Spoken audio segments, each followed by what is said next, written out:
Hello friends, welcome to our channel study lamp.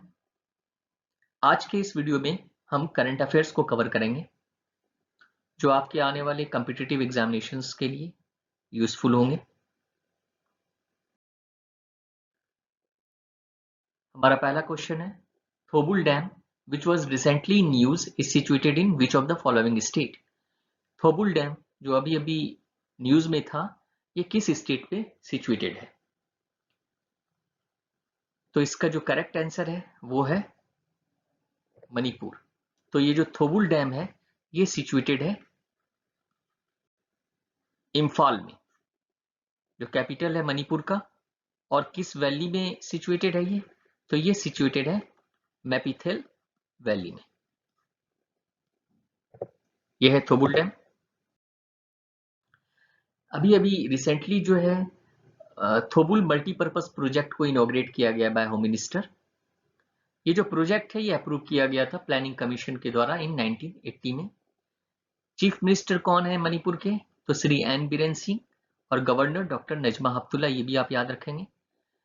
एक important fact जो है मणिपुर के बारे में वो ये है कि only floating national park in the world ये है कैबुल लामजाओ नेशनल पार्क, और ये है लोकतक लेक में। काफी सारे कॉम्पिटिटिव एग्जामिनेशन में ये क्वेश्चंस भी आते हैं कि लोकतक लेक कहाँ सिचुएटेड है, तो आप याद रखेंगे कि ये मणिपुर में है।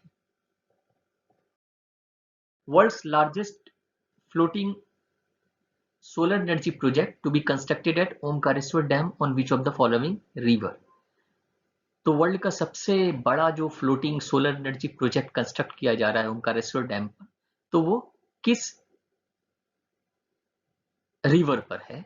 तो ये इसके जो ऑप्शंस हैं वो है सतलज, नर्मदा, चंबल एंड ताप्ती। ओमकारेश्वर डैम जो है ये कहाँ है? ये खांडवा डिस्ट्रिक्ट ऑफ एमपी में है। तो इसका जो करेक्ट आंसर है वो है नर्मदा। ये जो सोलर पावर प्रोजेक्ट है ये कितना पावर जनरेशन करेगा? 600 मेगावाट। और ये 2022-23 में जनरेशन स्टार्ट कर देगा। इसको जो फाइनेंस कर रही है वो कौन है? International finance corporation, world bank and power grid. World bank और इंटरनेशनल फाइनेंस कॉर्पोरेशन दोनों का जो हेडक्वार्टर है वो कहाँ है? ये है आपका वॉशिंगटन डीसी में। नर्मदा रिवर जो है ये ओरिजिनेट होती है कहाँ से? स्मॉल कुंडी अमरकंटक, और ये ड्रेन करती है through gulf of Khambhat in the Arabian sea. Important dam on this river कौन कौन से हैं? तो सरदार सरोवर डैम जो गुजरात में है, और इंदिरा सागर डैम एमपी में। काफी सारे कॉम्पिटिटिव एग्जामिनेशंस में ये क्वेश्चंस भी पूछे जाते हैं कि ओमकारेश्वर ज्योतिर्लिंग जो है, वन ऑफ द 12 ज्योतिर्लिंग में, is situated on the Confluence of which river? तो ये है Narmada and Kaveri. Sitabani wild life reserve is situated in which of the following state? ये भी रिसेंटली न्यूज में था ये सीताबनी वाइल्ड लाइफ रिजर्व। तो इसका जो करेक्ट आंसर है वो है उत्तराखंड।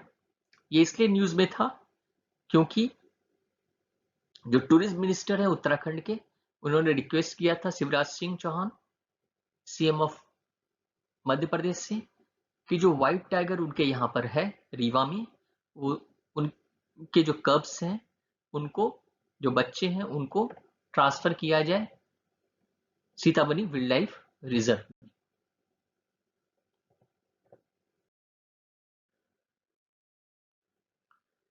कहां से ट्रांसफर किया जाए? तो ये है आपका Maharaja Martand Singh white tiger safari Rewa. Rewa famous है व्हाइट टाइगर के लिए। उत्तराखंड के जो सीएम है वो कौन है? श्री त्रिवेंद्र सिंह रावत। और गवर्नर श्रीमती बेबी रानी मौर्य। जो इंपॉर्टेंट नेशनल पार्क है उत्तराखंड के, Jim Corbett, valley of flower, Nanda Devi. What is the theme of 16th प्रवासी भारतीय दिवस convention inaugurated by PM Narendra Modi? अभी रिसेंटली ही प्राइम मिनिस्टर नरेंद्र मोदी के द्वारा वर्चुअली इनॉग्रेट किया गया 16th प्रवासी भारतीय दिवस कन्वेंशन को। तो इसका थीम क्या है? तो कंट्रीब्यूटिंग टू आत्मनिर्भर Bharat, engaging diaspora, connecting across generations, redefining engagement with the Indian diaspora, role of Indian diaspora in building new India. तो ये सारे के सारे थीम हैं। इसमें से कुछ थीम जो है वो प्रीवियस जो प्रवासी भारतीय दिवस इनॉग्रेट किया गया था उसके भी हैं। तो आप कमेंट सेक्शन में बता सकते हैं कि कौन कौन से थीम जो है वो किस किस प्रवासी भारतीय दिवस के हैं। इसका जो करेक्ट आंसर है वो है कंट्रीब्यूटिंग टू आत्मनिर्भर भारत। ये 9 जनवरी 2021 को इनॉग्रेट किया गया। और हम क्यों मनाते हैं ये? क्योंकि 9 जनवरी 1915 में महात्मा गांधी जो है वो साउथ अफ्रीका से इंडिया रिटर्न हुए थे। फर्स्ट टाइम जो है ये ऑब्जर्व हुआ था 2003 में। उसके बाद 2015 से इसे बाइनियल कर दिया गया, मतलब once in every 2 year. Sponsors कौन कौन है? FICCI, ministry of external affairs, CII. CII का फुल फॉर्म क्या हुआ? Confederation of Indian industry. FICCI और सीआईआई दोनों का जो हेडक्वार्टर है वो कहाँ है? न्यू दिल्ली। जो यहाँ के प्रेसिडेंट है फिक्की के वो कौन है? वो है आपके उदय शंकर। और सीआईआई के उदय कोटक। तो ये आप याद रखेंगे। Atmanirbhar Bharat Abhiyan launch by prime minister Narendra Modi on 12 May 2020। Recently, by which ministry longitudinal aging study in India LASI report 2020 was released on 6 Jan 2021? किस मिनिस्ट्री के द्वारा जो है लासी रिपोर्ट 2020 रिलीज किया गया 6 जनवरी 2021 को? तो इसका जो करेक्ट आंसर है वो है ministry of health and family welfare, जिसके मिनिस्टर हैं डॉक्टर हर्षवर्धन। उन्होंने लॉन्च किया इसे 6 जनवरी 2021 को। और ये जो रिपोर्ट है ये एक्चुअली किसके लिए है? इस एक सर्वे रिपोर्ट है फॉर एल्डरली पर्सन। और इसमें जो एज ग्रुप को लिया गया है वो किसको लिया गया है? 45 एंड अबव को। और ये जो रिपोर्ट है अब ये कंडक्ट होगा हर 3 साल में for the next 25 year. Lastly, A government of India initiative towards better health care for elderly persons. Doctor Harshvardhan को बनाया गया chairman of the WHO executive board. इन्होंने इस ऑफिस को कब ज्वाइन किया? 22 मई 2020 को। Which of the following country recently abolished death penalty? अभी अभी रिसेंटली ये न्यूज में था कि किस कंट्री ने डेथ पेनल्टी को एबोलिश किया है। तो इसका जो करेक्ट आंसर है वो है कजाकिस्तान। बाकी इसमें जितने भी ऑप्शन है चैड, बॉस्निया, सुरीनेम, इन्होंने सबने डेथ पेनल्टी को एबोलिश किया है। तो चैड ने एबोलिश किया है 2020 में, बॉस्निया ने 2019 में, सुरीनेम ने 2015 में और कजाकिस्तान 2021 में। कजाकिस्तान ये सेंट्रल एशियन कंट्री है। आप इस कजाकिस्तान के लिए ये ध्यान में रखेंगे कि इनके प्रेसिडेंट कौन है? Kassym Jomart Tokayev. Kassym Jomart Tokayev. Capital क्या है? Nur Sultan. पहले इसका कैपिटल था Astana. Currency Kazakhstani tenge. President ने अभी जो है ये रेटिफाई किया सेकेंड ऑप्शनल प्रोटोकॉल को to the international covenant on political and civil rights. तो ये जो डॉक्यूमेंट है इसके सिग्नेटरीज को डेथ पेनल्टी को एबोलिश करना होता है, इसलिए इन्होंने एबोलिश किया है। प्रेसिडेंट ऑफ सुरीनेम कौन है? तो Chandrika Prasad Santokhi. He will be chief guest on the occasion of Republic Day, क्योंकि जो बोरिस जॉनसन है उन्होंने अपने दौरे को कैंसिल कर दिया कोविड के सेकेंड स्ट्रेन के कारण। विच of the following bank launch sorry salary saving account? किस बैंक ने सॉरी सैलरी सेविंग अकाउंट को लॉन्च किया है? Kotak Mahindra, bank of Baroda, SBI, बंधन बैंक। इसका जो करेक्ट आंसर है वो है बंधन बैंक। ये जो सॉरी सैलरी सेविंग अकाउंट है ये एक्चुअली किसके लिए लॉन्च किया गया है? ये लॉन्च किया गया है to take care of the banking and financial needs of armed forces and paramilitary services के द्वारा। तो ये लॉन्च किया गया है आर्म्ड फोर्सेस एंड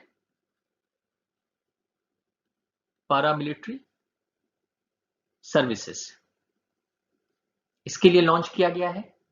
और इसके अंडर जो है इनको काफी सारी फैसिलिटीज को प्रोवाइड किया गया है कि zero balance account, unlimited transactions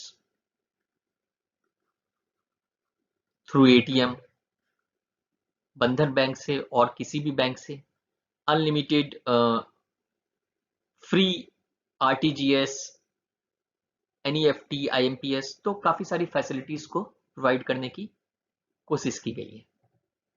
यह है Shaurya salary account serving the nation's heroes, Bandhan bank. The storm Bella is associated with which of the following country?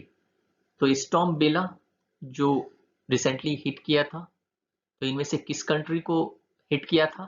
तो इसका जो करेक्ट आंसर है वो है यूके। ये भी रिसेंटली न्यूज में था। क्यों? हाफ ऑफ इट्स पावर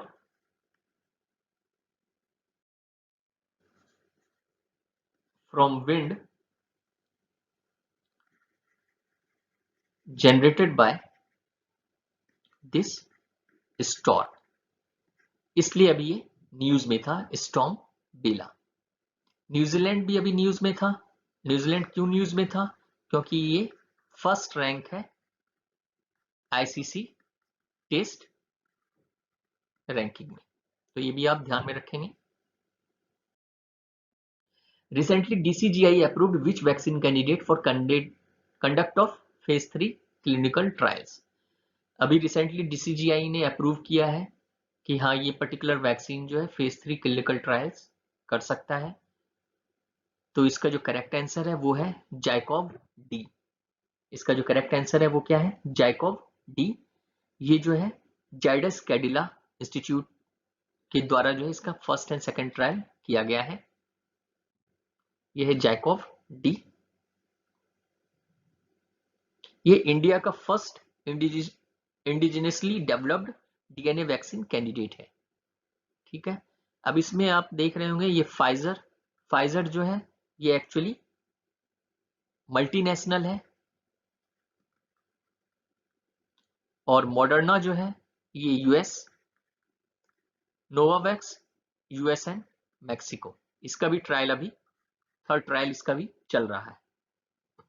और आपको पता होगा कोवैक्सीन और कोवाशील्ड को जो है इमरजेंसी यूज के लिए अप्रूवल मिल चुका है, तो जिसके कारण की 16 जनवरी से वैक्सीनेशन स्टार्ट हो रहा है हमारी कंट्री में। कोविन प्लेटफॉर्म एक बनाया गया है रजिस्ट्रेशन फॉर वैक्सीनेशन के लिए। ठीक है, इसे आप ध्यान में रखेंगे। What is India's rank in Henley passport index? Henley passport index में इंडिया का क्या रैंकिंग है? तो हेनली पासपोर्ट इंडेक्स में इंडिया का रैंकिंग जो है वो है, करेक्ट आंसर इसके लिए 85। ये जो 84 रैंकिंग है ये 2020 में था।